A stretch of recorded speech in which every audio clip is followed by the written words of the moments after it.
কথা ছিল লাইভে লাইভে আসবো, কিন্তু লাইভে আসতে পারলাম না, দুঃখের বিষয়। যে এখানে আপনার যে নৌকাটায় উঠলাম আমরা, না আমি ফার্স্ট টাইম বলা চলে নৌকায়। ছোট সময় হয়তো মানে নৌকায় ভ্রমণ করছি বাবার সাথে মার সাথে, কিন্তু ওই রকম ভাবে মানে বুঝি নাই এটা ব্যাপারটা, কিন্তু এখন একটু ভয় ভয় লাগতেছে। হুম। আরো অনেক বন্ধু বান্ধব আসছে, ভাই বেড়াদার আসছে, এই যে তারা ইয়া করতেছে। হুম। সব মিলিয়ে খুব ভালোই লাগতেছে আসলে। নৌকায় ভ্রমণটা এই সময়টার মধ্যে আইসা এখন নৌকায় ভ্রমণ করাটা খুব একটা আনন্দের ব্যাপার। আসলাম আমরা, আস্তে আস্তে বহু দূর চলে আসছি, আপনাদেরকে একটু দেখানোর চেষ্টা করি। ওই আপনার পাশে থেকে দেখা যাচ্ছে যে রাস্তা, ওইখান থেকে আমরা নৌকাতে উঠলাম।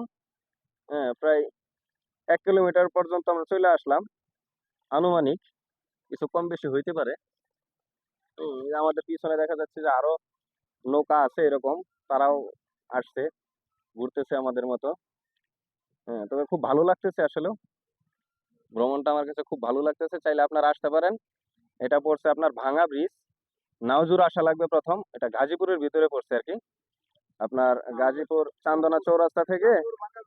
হ্যাঁ, ইসলামপুর ভাঙা ব্রিজ। হ্যাঁ, এটা আপনার চান্দনা চৌরাস্তা থেকে আপনার বলা লাগবে যে আমি নাওজুর যাব। অটোতে 10 টাকায় ভাড়া নিবে। নাওজুর নামার পরে আপনার বলতে হবে ইসলামপুর ভাঙা ব্রিজ যাব। হ্যাঁ, আপনাদেরকে অটোতে নিয়ে আসবে, রিক্সা করে নিয়ে আসবে। হ্যাঁ, এখানে আপনার 10 টাকা বা 20 টাকা ভাড়া লাগবে। এখানে আসলে আপনারা অসংখ্য নৌকা দেখতে পারবেন। আপনারা চাইলে নৌকা ভ্রমণ করতে পারেন, ঘুরতে পারেন। অনেক মানুষ ঘোরাফেরা করতেছে। ওই যে দেখা যাচ্ছে অনেক নৌকা। তারা সবাই ঘোরাঘুরি করতেছে।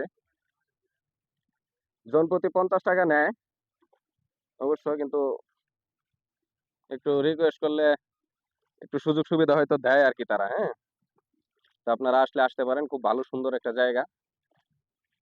আসেন। তোমরা কিছু কও।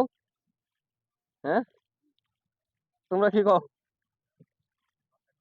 সবাই ব্যস্ত আছে, পরবর্তীতে সবাই কথা বলবে আর কি।